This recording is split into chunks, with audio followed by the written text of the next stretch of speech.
வணக்கம் மக்களே, welcome to அட்டி டாக்ஸ். ஸோ இன்னையிலேருந்து பார்த்தீங்கன்னா அஃபிஷியலாக வந்துட்டு ஐபிஎல்லுடைய சீசன், அதாவது ப்ரிவியூ வந்து ஆரம்பிக்குது. First மேட்சுக்கான preview. ஃபர்ஸ்ட் மேட்சை பார்த்தீங்க அப்படின்னா ஆர்சிபி வர்சஸ் எஸ்ஆர்ஹெச். இதில் ஜெயிக்க போகிறது யாரு என்ன அப்படின்றதான் இந்த வீடியோவில் வந்து பார்க்க போகிறோம். ஸோ ஃபர்ஸ்ட் ஆஃப் ஆல் இதனுடைய ஓவரால் ஒரு வந்து ஃபர்ஸ்ட் ஒப்பீனியன் நீங்கள் வந்து சொல்லிடுங்க ரத்தீஷ் அவர்களே. அதுக்கப்புறம் நம்ம வந்து ஸ்டாட்ஸ் அது இது யார் என்ன கம்பாரிசன்லாம் போகலாம். என்ன நினைக்கிறீங்க, ஐபிஎல் வந்து எப்படி ஸ்டார்ட் ஆக போகுது?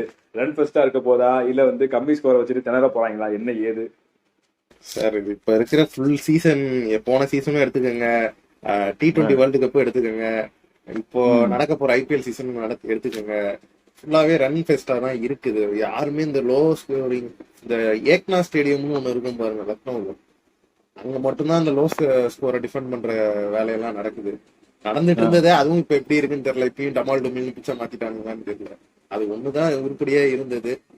இல்ல ஒரு ஆவரேஜ் டீசன்ட் ஸ்கோர், ஒரு 180 170 அப்படின்ற மாதிரியான ஸ்கோர் இருந்தா கூட, அடிக்கிற மாதிரியான கிரவுண்டா இருந்தா கூட பரவாயில்ல. இப்ப ஃபுல்லாவே எந்த கிரவுண்ட் எடுத்தா மினிமம் 190ல இருந்து ஒரு 210 வரைக்கும் அடிக்கிற மாதிரியான கிரவுண்டா தான் இருக்கு. 200 சாலிடா எதிர்பார்க்கறாங்க எல்லா டீம் கிட்ட இருந்தும். டேலண்ட்ஸும் அந்த மாதிரி மாறிட்டாங்க. எடுத்த உடனே டமால் டுமில் போட்டு போயிட்டு ஃபர்ஸ்ட் பால் வந்து ஒரு கான்பிடன்ஸ் கெயின் பண்றதுக்கு ஒரு டொக்கு வச்சு பார்ப்போம் அப்படின்லாம் இல்ல. வந்தோமா அடிச்சோமா போனோமான்ட்டு தான் இருக்கிறானுங்க. விக்கெட் விட்டு அடுத்து வரவங்க அடிச்சுப்போம் பாத்துக்கலாம் அப்படின்ற மாதிரி தான் இருக்கானுங்க. ஸோ மை ஒப்பீனியன் ரன் ஃபெஸ்டா தான் இருக்க போகுது இந்த ஐபிஎல். மேபி 1-2 மேட்சஸ் ஒரு கிரவுண்டை பொறுத்து கொஞ்சம் லோ ஸ்கோரிங் கேம்ஸ் டிஃபெண்ட் பண்ற மாதிரியான கேம்ஸ்.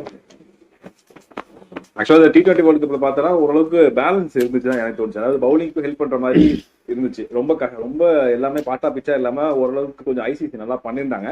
ஆனா இது வந்து ஐசிசி கண்டர் வராது, இது வந்து பிசிசிஐ எப்படி பண்ண போறாங்க, எங்களுக்கு வந்து என்டர்டைன்மெண்ட் தான் முக்கியம், 6 தான் முக்கியம் அப்படின்னு சொல்லிட்டு அவங்க எப்படி வேணா பிச்சை வந்து மாத்தலாம். ஸோ அது ஒரு பக்கம். ஸோ இது வந்து ஜென்ரல் ஒப்பீனியன். அப்படியே நம்ம வந்து மேட்சுக்குள்ள டீமுக்குள்ள ஸ்டாட்ஸ்குள்ள போனோம் அப்படின்னா, இது வந்து போன வருஷம் நடந்தது மட்டும் எடுத்து வச்சிருக்கேன். பெங்களூர்ல வந்துட்டு ஒரு ஆக்சுவலா 6-7 மேட்ச் நடக்க வேண்டியது, ஆனா 6 மேட்ச் வந்து ஷெட்யூல் பண்ணியிருந்தாங்க. அதுல வந்து ஒரு மேட்ச் வந்து அபேண்டன் ஆயிடுச்சு. ஒரு மேட்ச் வந்து ஸ்கோர் வந்து அதாவது மழையினால வந்து பஞ்சாப் ஆர்சிபி வந்துட்டு ரொம்ப ரன்ஸ் கம்மியாகி 96 சம்திங் இவங்க சேஸ் பண்ணிருந்தாங்க ஈஸியா பஞ்சாப். ஸோ அந்த ஒரு மேட்ச் 2 மேட்ச் நடந்ததுக்கு அப்புறமும் அந்த கிரவுண்ட்ல மேட்ச் நடக்குதுன்னு சந்தோஷப்படுத்திக்கங்க. அதுவும் கரெக்ட் தான். ஸோ இதை பார்த்தீங்கன்னா அந்த 4 மேட்சுக்கு எடுத்தா பார்த்தீங்கன்னா பேட்டிங் ஃபர்ஸ்ட் வந்துட்டு ஆவரேஜ் எவ்வளோ எடுத்துக்காங்கன்னா 187.5 அண்ட் பேட்டிங் ஆவரேஜ் செகண்ட் பார்த்தீங்கன்னா 186. பெருசாக டிஃபரன்ஸ்லாம் ஒன்றும் கிடையாது. ஸோ 2 டீம் வந்துட்டு பேட்டிங் ஃபர்ஸ்ட் ஜெயிச்சிருக்காங்க, 2 டீம் வந்துட்டு பேட்டிங் செகண்ட் வந்து ஜெயிச்சிருக்காங்க. ஸோ இந்த கிரவுண்ட்ல பார்த்தீங்கன்னா நீங்க எப்படி எடுத்தாலும் சரி, எங்க எடுத்தாலும் சரி, அடி கன்ஃபார்ம்ன்ற மாதிரி பேட்டர்ஸுக்கு வந்து பயங்கர சாதகமான ஒரு கிரவுண்டு தான். ஸோ பெருசாக ஸ்டாட்ஸ்ல வந்து எந்த விதமான டிஃபரன்ஸும் இல்லை. ஆனா என்னன்னா ஒரு விஷயம் வந்து நான் பார்த்தது, அதாவது இந்த கூகுள்ல பார்த்தது, மற்ற வீடியோஸ்லாம் பார்த்தது என்ன சொன்னாங்கன்னா, ரொம்ப நாளா இந்த பிச் வந்து க்ளோஸ் ஆகியே இருக்குது. ஸோ மேபி அந்த மாய்ஸ்சர் கொஞ்சம் இருக்கும். ஸோ இனிஷியலா ஃபர்ஸ்ட் பவுலிங் எடுக்கிறவங்களுக்கு கொஞ்சம் ஹெல்ப் இருக்கலாம், அந்த பவுலிங் வந்து ஹெல்ப் இருக்கலாம். அந்த இனிஷியலா வந்துட்டு ஒரு 2-3 விக்கெட்ஸ் டக்குனு விழுறதுக்கு வாய்ப்பு இருக்குது. ஸோ அதை யூஸ் பண்றதுக்காக வேணும்னா பவுலிங் ஃபர்ஸ்ட் வந்து எடுக்கலாம் அப்படின்னு சொல்லியிருந்தாங்க. ஆனா சப்போஸ் ஆர்சிபி டீம் வந்து டாஸ் வின் பண்ணியிருந்தாங்க அப்படின்னா அவங்க எஸ்ஆர்சிக்கு வந்து ஃபர்ஸ்ட் பேட்டிங் எல்லாம் கொடுக்கவே கூடாது. ஏன்னா எந்த விதமான பிரச்சனையுமே இல்லாம ஃபர்ஸ்ட் பேட்டிங் கொடுத்தீங்கன்னா வச்சு கிழிச்சிருவாங்க. அது இஷான் கிஷனோட ஃபார்மா இருக்கட்டும், அபிஷேக் சர்மா ஃபார்ம்ல வந்துட்டு அப்படி இப்படி ஃபார்ம்ல இருந்தாலுமே அவர் வந்து அடிப்பாரு, டிராவிஸ் ஹெட்டும் அடிப்பாரு. ஸோ கிளாசன் வந்து ஈவன் தோ இன்டர்நெட் இருக்கிற விளையாடுனாலுமே கிளாசன் அவர் அடிக்கிறதுக்கு சான்ஸ் இருக்கு. ஸோ அதனால வந்து கொஞ்சம் ப்ரெஷர் போடணும் அப்படின்னா இவங்க ஆர்சிபி வந்து ஃபர்ஸ்ட் பேட்டிங் எடுத்து ஒரு கண்டிப்பா 200 ரன்ஸ் வந்து அடிக்கணும். அடிச்சா வந்து ஜெயிக்கிறதுக்கு வாய்ப்பு இருக்குது. ஏன் 200 நான் சொல்றேன் அப்படின்னா, இதனுடைய பேட்டிங் ஆவரேஜ் நான் சொன்ன மாதிரி 187.5, செகண்ட் வந்து 186. அதுல இருந்து ஒரு 15ல இருந்து 20 ரன் எக்ஸ்ட்ரா போட்டோம் அப்படின்னா ஈஸிலி வந்துட்டு ஒரு 200+ ரன்ஸ் வந்து வந்துருது. ஸோ அது கண்டிப்பா அவங்க எடுத்தே ஆகணும், எடுத்தா ஜெயிக்கலாம். இதுதான் வந்து toss and average, batting average பத்தி என்னுடைய கருத்து. நீங்க சொல்லுங்க. என்ன கேட்டீங்கன்னா, மேபி நீங்க சொன்ன ஒரு பாயிண்ட் தான். ப்ரெஷரே இல்லாம வந்து இஷான் கிஷனோ இல்ல டிராவிஸ் ஹெட்டோ இல்ல அபிஷேக் சர்மாவோ குழம்பு கட்டுறதுக்கான சான்சஸ் நம்ம கொடுக்க கூடாதுன்றதுக்காக ஆர்சிபி பவுலிங் எடுத்துக்கணும் அப்படின்றீங்க. ஆனாலும் நான் என்ன சொல்லுவேன், புக் ஏற்பார் போலையும் கிரவுண்டுக்கு ஏற்பார் போலையும் நம்ம கொஞ்சம் ஆக்ட் பண்ணா நம்ம கொஞ்சம் புத்திசாலித்தனமா இருக்கிற மாதிரி இருக்கும். அதனால நான் வந்து பவுலிங் சூஸ் பண்றதுல எந்த பிரச்சனையும் இல்லை. பிகாஸ் அந்த பேட்டிங் டெப்த் ஆர்சிபி கிட்ட இருக்கு சேஸ் பண்றதுக்கு. அதனால நான் வந்து பவுலிங் எடுத்துக்கலாம் தான் நான் சொல்லுவேன். ஓகே. ஸோ இதுக்கு அடுத்தது பார்த்தீங்க அப்படின்னா எப்படி வந்து ஸ்கோர் பண்ணணும், எந்தெந்த செஷன்ஸ்ல வந்துட்டு எப்படி ஸ்கோர் பண்ணணுன்ற மாதிரி 3 வந்து பிரிச்சிருப்பாங்க. Power play, 1 middle overs, 1 death overs. Middle ஓவர்ஸ்ல பவர் பிளேல பார்த்தீங்க அப்படின்னா ஆவரேஜா வந்து ஒரு 55 ரன்ஸ் வந்து வருது. அண்ட் மிடில் ஓவர்ஸ்ல வந்துட்டு ஆவரேஜா ஒரு 89 ரன்ஸ் வந்து வருது. அண்ட் டெத் ஓவர்ஸ்ல பார்த்தீங்கன்னா ஒரு 42 ரன்ஸ். இது எல்லாமே இந்த ஆவரேஜ் தான். ஸோ இந்த ஆவரேஜை போட்டாலே பார்த்தீங்கன்னா உங்களுக்கு வந்து 186 ஆன் ஆவரேஜ் வந்துருது. ஸோ பவர் பிளேயில் பார்த்தீங்கன்னா 55 ஆவரேஜ்னா கண்டிப்பா வந்து 60 வரதுக்கு வாய்ப்பு இருக்கு. ஹையஸ்ட் ஸ்கோரா ஒரு 60-65 வரதுக்கு வாய்ப்பு இருக்குது. மிடில் ஓவர்ஸ் வந்துட்டு மிடில் ஓவர்ஸ்ல ஒரு 9 ஓவர்ஸ் இருக்குது. 9 ஓவர்ஸ் பாத்தீங்கன்னா ஆல்மோஸ்ட் வந்துட்டு 90 ரன்ஸ்ன்றப்போ 10 ஓவர் ரொம்ப அசால்ட்டா இந்த கிரவுண்ட் வந்து வந்துடும். அண்ட் டெத் ஓவர்ஸ் உங்களுக்கு சொல்லவே தேவையில்லை. எந்த கிரவுண்டா இருந்தாலும் ஈஸியா வந்து 10 ரன் வந்துடும். ஸோ பவர் பிளேல மேபி நீங்க விக்கெட்ஸ் விடாம ஆடிட்டீங்க அப்படின்னா மிடில் ஓவர்ஸ்ல கண்ட்ரோல் பண்ணக்கூடியது யாருன்னா ஸ்பின்னர்ஸ் மட்டும்தான். ஸ்பின்னர்ஸ் வந்துட்டு அதிகமா இந்த கிரவுண்ட் வந்து விக்கெட்ஸ் எடுத்தது கிடையாது. ஆனா they can give a control. எப்படின்னா ஃபாஸ்ட் பவுலர்ஸ் பாத்தீங்கன்னா ஆல்மோஸ்ட் வந்து லாஸ்ட் அந்த 4 மேட்சஸ் நடந்ததுல ஃபாஸ்ட் பவுலர்ஸ் வந்து கிட்டத்தட்ட 30 விக்கெட்ஸ் எடுத்திருக்காங்க. அண்ட் ஸ்பின்னர்ஸ் வந்து வெறும் 15 விக்கெட் தான் எடுத்திருக்காங்க. ஆனா ஃபாஸ்ட் பவுலர்ஸ் ஆவரேஜ் பாத்தீங்கன்னா ஆல்மோஸ்ட் 10 கிட்ட இருக்குது. ஸ்பின்னர்ஸ் ஆவரேஜ் வந்து 8 கிட்ட இருக்குது. ஸோ ஸ்பின்னர்ஸ் தான் வந்து கண்ட்ரோல் கொடுக்க முடியும் இந்த மிடில். ஸோ இந்த 2 டீம்ல யார் வந்து நல்லா ஸ்பின் போடுறாங்களோ அவங்க தான் வந்து ஜெயிக்க முடியும். யார் வந்து ஸ்பின்னர்ஸ் வந்து நல்லா ஆடுறாங்களோ அவங்க தான் வந்து ஜெயிக்க முடியும். ஸோ இதுதான் வந்துட்டு அந்த பேட்டிங் எவ்வளவு ஸ்கோர்ஸ் வரும், எந்த பவுலர்ஸ் வந்து விக்கெட் எடுப்பாங்கன்றதுக்கான ஒரு ஸ்டாட்டு. ஸோ இதெல்லாம் வச்சுக்கிட்டு யாரு வந்து இதுல பாசிட்டிவா இருக்காங்க, யாருக்கு இதுல பிளஸ் பாயிண்ட் இருக்குது, யாருக்கு இது வந்து சின்ன நெகட்டிவ் இருக்குது, யார் ஸ்ட்ராங்கா இருக்காங்கன்னு பார்க்க போறோம். So RCB 11 and SRH 11. இன்னொரு RCB 11 SRH 11 சொல்லு, அதுல ஏதாச்சும் இருந்தா நான் சொல்றேன். பல தடங்களுக்கு அப்புறம் இப்போ வந்து RCB 11 நான் என்னோட 11 சொல்றேன். லாஸ்ட் இயர் இருந்த ஓப்பனிங் பேர் அப்ப நல்லா இருந்துச்சு. இப்ப பிலிப் சால்ட் வந்து பெருசா ஒரு நல்ல ஃபார்ம்ல இல்ல, ஒரு நல்ல டச்ல இல்ல. அவர் பிளேஸ்ல வந்துட்டு ஜேக்கப் பெத்தல் ஆடினா இன்னும் நல்லா இருக்கும்னு எனக்கு தோணுச்சு. ஸோ இன்னொன்னு ஒரு left right combo. Jacob Bethel நல்லாவே ஆடுறாரு. எனக்கு என்னமோ அவங்களுக்கு ஸ்டாப் பண்ணுவாங்கன்னு தோணுது. ஸோ நான் போற ஸ்குவாட் வந்து Virat Kohli, Jacob Bethell, Rajat Patidar, Devdutt Padikkal, Jitesh Sharma, Tim David, Romario Shepherd, Bhuvneshwar Kumar, Krunal Pandya. உங்க கார்டு வந்துட்டாரான்னு தெரியல. உள்ள வந்துட்டாரு, இன்ஜுரி எதுவும் இல்லாம இருந்தா அவரு. அப்படி இன்ஜுரி இருந்தா அவருக்கு பதிலாக ஜேக்கப் டஃபி. ஓகே. இன்னொன்னு வந்துட்டு வெங்கடேஷ் ஐயர். 12th மேனா இவரு சுரேஷ் சர்மா.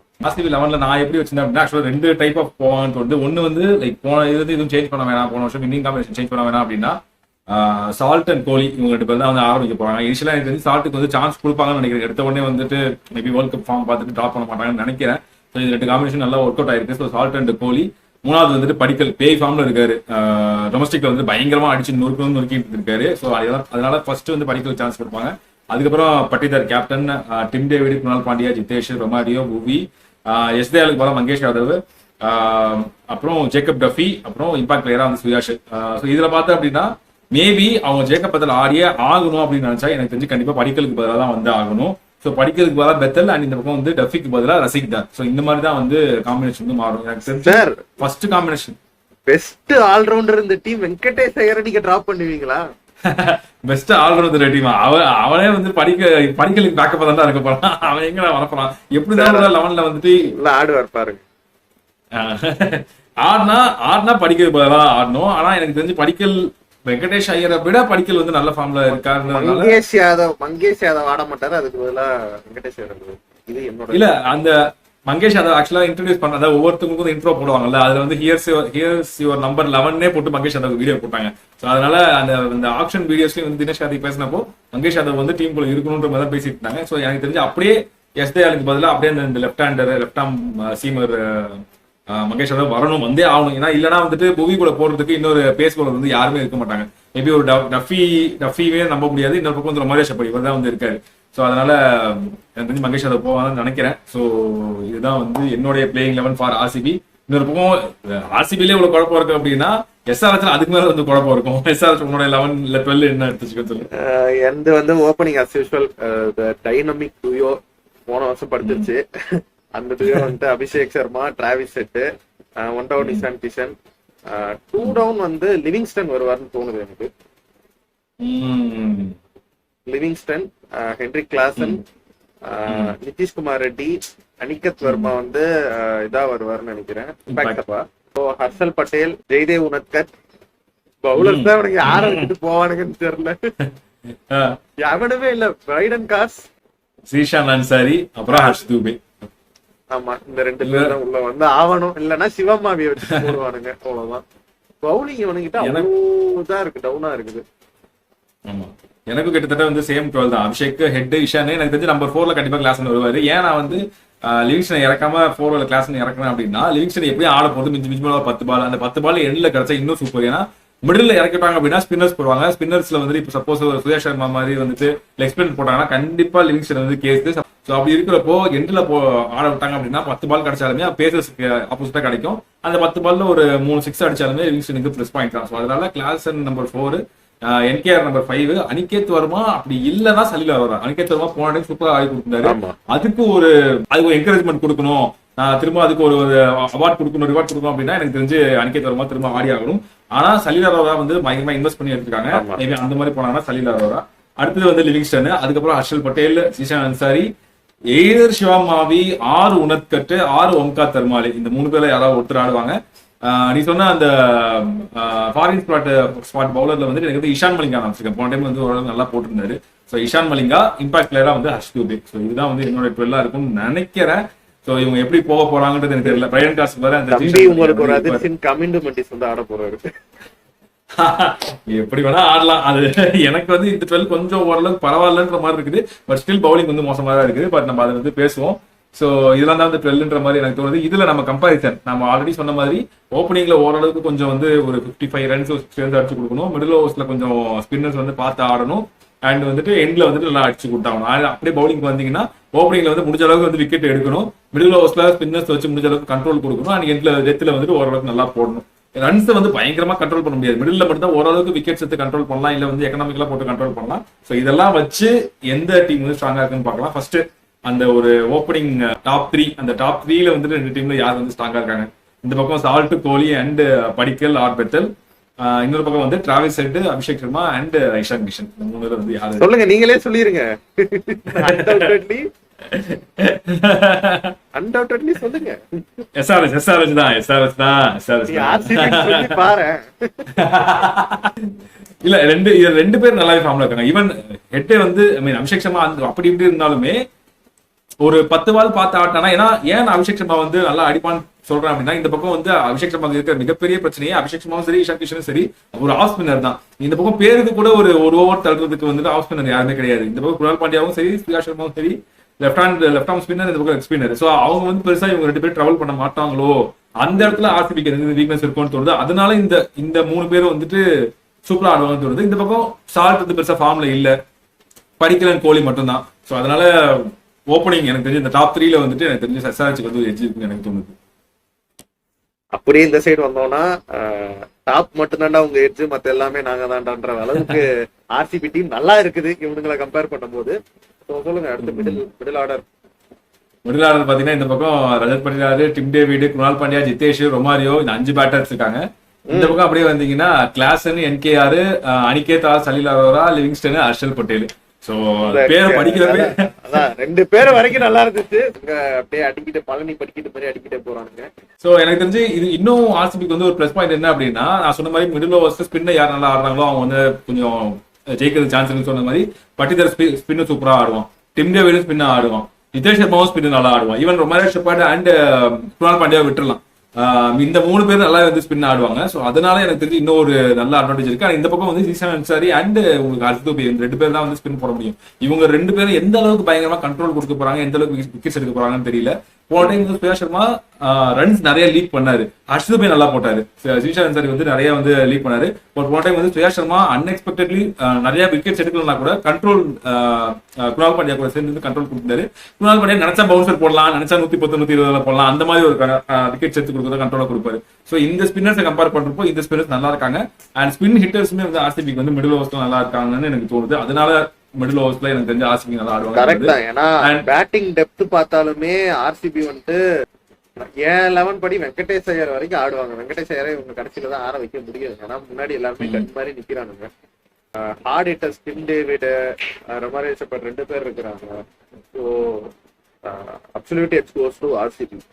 ஸோ டெத்துமே அப்படியேதான். லைக் டெத்துல வந்து இந்த பக்கம் Jitesh Sharma and Romario, Tim David சொன்னா, இந்த பக்கம் டெத்துல வந்துட்டு ஹர்ஷல் பட்டேல், லிவிங்ஸ்டன், அனிகேத் வர்மா இந்த மாதிரி தான் சொல்ல முடியும். ஸோ டெத்துலயுமே அவங்களுக்கு வந்து பயங்கர பேட்டிங் இருக்கு. அண்ட் பவுலிங் வந்து பாத்தீங்கன்னா இந்த பக்கம் ஃபாஸ்ட் பவுலர்ஸ் வந்துட்டு ஆர்சிபிக்கு பாத்தீங்கன்னா டஃபி, புவி அண்ட் மகேஷ் யாதவ். இந்த பக்கம் பாத்தீங்க அப்படின்னா உங்களுக்கு ஏதர் மாவி, உனத்கத், ஓம்கார் தர்மாலி, இந்த 3 பேர்ல ஒண்ணு, இஷான் மலிங்கா அது மட்டும் இல்லாம ஹர்ஷல் பட்டேல், அது இல்லாம என்கேஆர் போடுவாரான்னு தெரியல, மேபி 4 பேர். ஸோ இந்த 4 பேர் விசஸ் இந்த 3 பேர். ஸோ உன்னுடைய கருத்து என்ன?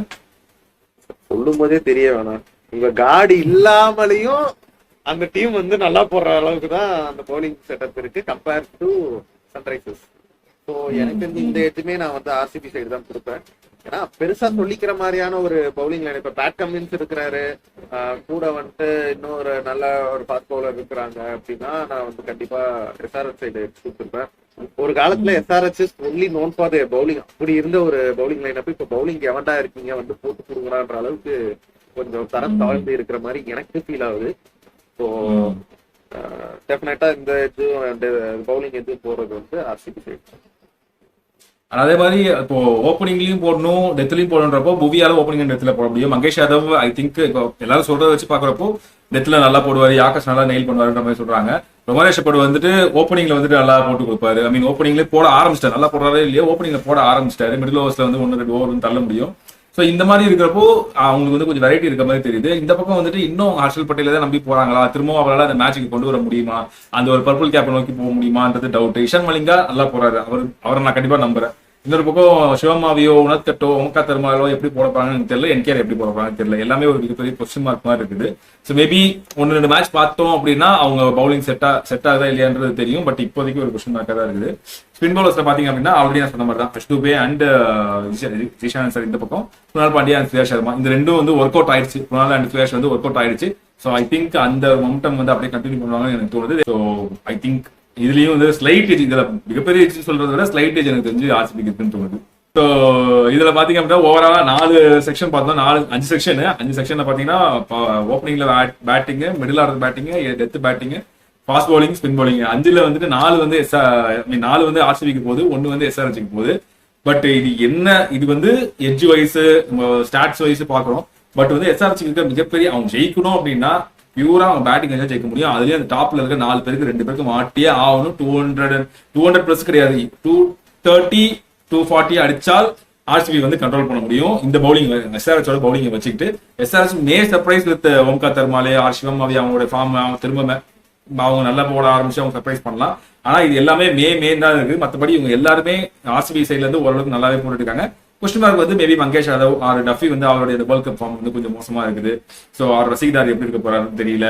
புவி வந்து கொஞ்சம் ரஸ்டியா இருக்கலாம், ஏன்னா இன்டர்நேஷனல் கிரிக்கெட் பெருசா ஆடுறது கிடையாது. சுரேஷ் சர்மா அதே மாதிரி பெருசா இன்டர்நேஷனல் கிரிக்கெட்ல ஆடுறது கிடையாது. ஸோ இந்த மாதிரி குணால் பாண்டியாவும் இன்டர்நேஷனல் கிரிக்கெட் ஆடுறது கிடையாது. ஸோ இதெல்லாம் வந்து ஆர்சிபிக்கு வந்து ஒரு கன்சர்ன்ஸா இருக்குது. பட் அகைன் அந்த ஒரு இந்த பக்கம் இருக்க கோச்சிங் ஸ்டாஃப், இந்த பக்கம் இருக்க கோச்சிங் ஸ்டாஃப் பார்க்குறப்போ இவங்க கொஞ்சம் நல்லா ப்ரிப்பேர் பண்ணுவாங்களோ ஆர்சிபி அப்படின்ற மாதிரி தோணுது. எஸ்ஆர்எச் ஐ திங்க் அகைன் ஒரு கொஸ்டின் மார்க், அவங்க எப்படிப்பட்ட மைண்ட் செட் வரப்பாங்க. போன டைமே வந்துட்டு வெட்டோரி வந்துட்டு நாங்க கண்டிஷன்ஸை வந்து ஃபாலோ பண்ணாம போயிட்டோம், கண்டிஷன்ஸ் தான் முக்கியன்றதை நாங்க புரிஞ்சுக்கிட்டோம். ஸோ வந்து சும்மா அந்த 300% போகாம நாங்க வந்து அதுக்கு அடாப்ட் பண்ணி போன்ற மாதிரி சொல்லியிருந்தாரு. ஸோ அந்த மைண்ட் செட்டோட வந்தாங்கன்னா எனக்கு தெரிஞ்சு எஸ்ஆர்எச் மைட் அவுட் பெர்ஃபார்ம் ஆர்சிபின்ற மாதிரி இருக்கு. பட் என்னோட ஏஜ் வந்துட்டு 55-45 for RCB defending champions. I think they will start with it ன்னு தோணுது. உங்களுடைய ப்ரெடிக்ஷன் என்ன, உங்களுடைய எட்ஜ் என்ன? எனக்கும் அதேதான். ஆனா எட்ஜ் நான் கொஞ்சம் அதிகமா வைக்கிறேன் ஆர்சிபி மேல. நான் வந்து ஒரு 65-35 வச்சிருக்கேன். யார் ஆர்சிபி கண்ணின்னு தெரியல, இவர் நடுநிலையா பேசிட்டு ரொம்ப அவரை குத்திக்கிட்டு 55-45 பார்த்தாலே தெரியுது அந்த ஸ்குவாட் நல்லா இருக்கு comparatively. But on that particular day இவங்க எல்லாருமே நல்லா ஆடிட்டாங்கன்னா எஸ்ஆர்எச் ஜெயிக்கிறதுக்கான சான்சஸ் நிறைய இருக்கு. But on paper on the recent performances பார்க்கும்போது டெஃபினட் எட்ஜ் ஃபார் ஆர்சிபி தான் நான் இப்ப வரைக்கும் சொல்லிட்டு இருக்கேன். 65-30. இதுல வந்து ஆர்சிபில 2 பேர், 1 பேட்டிங் பவுலிங், எஸ்ஆர்எச்ல 1 பேட்டிங் பவுலிங். இவங்க இந்த மேட்ச்ல நல்லா பெர்ஃபார்ம் பண்ணாங்கன்னா யார் நீங்க சூஸ் பண்ணுங்க? யார போயிடுவாங்க பேட்டிங் வந்து ஆர்சிபில வந்துட்டு எனக்கு என்னமோ தேவ்தத் படிக்கல் வந்து ஒரு நல்ல ஃபார்ம்ல இருக்கிறாரு. ஸோ அதை கண்டினியூ பண்ணுவாருன்னு தோணுது. அவர் இல்லைன்னா விராட் கோலி இருக்கிறாரு. இந்த 2 பேர் தான் வருவாங்கன்னு தோணுது.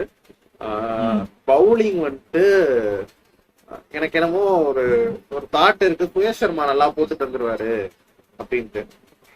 ஸோ அதனால சுயேஷ் சர்மா பவுலிங்க்கு நான் சொல்றேன். இந்த சைடு சன்ரைசர்ஸ் பாத்தீங்கன்னா பேட்டிங் வந்து இஷான் கிஷன், அவர் கரண்ட் ஃபார்ம் வந்து எங்கேயோ போயிட்டு இருக்குது, சூப்பரா ஆடி தந்திருக்கிறாரு இந்தியாவுக்கு. Starting from Syed Mushtaq Ali trophy till world cup அவர் சூப்பரா ஆடி இருக்கிறாரு. ஸோ எனக்கு என்னமோ ஒரு வந்து இஷான் கிஷன் இருக்கு. பவுலிங் வந்து எனக்கு யாரும் சொல்றதுன்னு தெரியல. சொல்ற மாதிரி அதுல யாரும் இப்போதைக்கு இல்ல. மேபி 1-2 மேட்சஸ் அவங்க போடுறத பார்த்துட்டு எப்படின்னு சொல்லலாம். ஆனா இப்போ ஒரு பேர் சொல்லணும் அப்படின்னா மிஷன் தான் நான் சொல்லுவேன். நல்லா போட்டுட்டு இருந்தாரு போன சீசன். ஸோ இந்த சீசன் அவருக்கு அதே சான்ஸ் கிடைக்குது அப்படின்னா பண்ணுவாங்க. அவருக்கு பதிலாக பிரைடன் காஸ்க்கு போறாங்க அப்படின்னா கொஞ்சம் கஷ்டப்படுவாங்க. நீங்க சொல்லுங்க. எனக்கு வந்து ஆர்சிபி சைட்ல இருந்து நான் வந்து அகைன் நடுவில் யார் ஸ்பின் நல்லா விளையாடுறாங்களோ அவங்க ஜெயிப்பாங்கன்ற மாதிரி நான் யோசிச்சிருந்தேன். அது வந்து ரஜத் பத்திரார் எப்பயுமே ஸ்பின் ஹிட்டர். அவரு போன டைம் அவரோட ஃபார்ம் அவ்வளோவா லைக் 20-30 அங்கங்க அடிச்சு விட்டுருந்தாரு. பட் பெரிய ஸ்கோர்ஸா கமெண்ட் பண்ணல. Maybe he will come back to his original form. So அதனால ரஜத் பத்திரார் அந்த கேப்டன்சி அந்த ப்ரெஷர்லாம் வந்து விட்டுட்டு ஆடினார்னா சூப்பரா இருக்கும். ஸோ ரஜத் பத்திரார் எனக்கு ஃப்ரம் பேட்டிங். பவுலிங்ல பாத்தீங்கன்னா I am going with Mangesh Yadav. So maybe புதுசா வந்து மேபி இந்த டெத்லயும் சரி, மேபி மிடில் போறாரோ பவர் பிளேல போறாரோ, மேபி ஹி வில் சர்ப்ரைஸ்ன்ற மாதிரி எனக்கு தோணுது. ஸோ மங்கேஷ் யாதவ் எனக்கு ஃப்ரம் ஆர்சிபி. இந்த பக்கம் எஸ்ஆர்எச் கிட்ட இருந்து எனக்கு ஹெட் அவர் அவுட் ஆகணும் அப்படின்னா அந்த 10 பால் அந்த இனிஷியல் ஃபேஸ்ல அவுட் ஆக்கிடணும். கொஞ்சம் அங்கங்க எஜ்ஜி வாங்கி 4 போய் நின்ட்டான், 10 பால் நின்ட்டானா அடிச்சு நோக்கிடுவான். ஸோ அதனால ஹெட் எனக்கு. இந்த பக்கம் பவுலிங்ல நானும் இஷான் மலிங்கா சொல்லலாம்னு நினைச்சேன். ஸோ இஷான் மலிங்கா நீ சொன்னதுனால ஹர்ஷ்தூபே மேபி கண்ட்ரோல் கொடுக்கணும் இந்த மிடில் ஓவர்ஸ்ல அப்படின்னா ஹர்ஷ்தூபே perform well last year. So அதனால நான் வந்து ஹர்ஷ்தூபே வந்து நான் சொல்றேன். ஸோ இதெல்லாம் தான் வந்து எங்களுடைய 4 players from both the teams. So இதெல்லாம் தான் எங்களுடைய கருத்துக்கள் இந்த மேட்சை பத்தி. இதுல வந்து 2 பேருமே வந்து ஆர்சிபி தான் வந்து ஜெயிப்பாங்கன்னு சொல்லி ப்ரெடிக்ட் பண்ணிருக்கோம். உங்களுடைய கருத்துக்கள் கமெண்ட் போடுங்க. நாளைக்கு மேட்ச் முடிச்சதுக்கு அப்புறம் யார் ஜெயிச்சாங்க என்ன எப்படி போயிருக்குன்றதை வந்து டிஸ்கஸ் பண்ணலாம். ஸோ இந்த வீடியோ பிடிச்சிருந்தா உங்களுக்கு லைக் பண்ணுங்க, ஷேர் பண்ணுங்க, மறக்காம சேனல் சப்ஸ்கிரைப் பண்ணிக்கோங்க. ஏன்னா நிறைய ஐபிஎல் கண்டென்ட் வந்துட்டு இருக்குது. எதுல பாத்தீங்கன்னா அப்படின்னா நிறைய லைவ் வீடியோஸ்லாம் வரப்போகுது. ஸோ எல்லாத்தையும் வந்து என்ஜாய் பண்ணணும். எங்க சேர்ந்து அப்படின்னா சேனல் சப்ஸ்கிரைப் பண்ணி வச்சுக்கோங்க. பக்கத்துல பெல் ஐகானை கிளிக் பண்ணிக்கோங்க. அடுத்த வீடியோல வந்து மீட் பண்றோம்.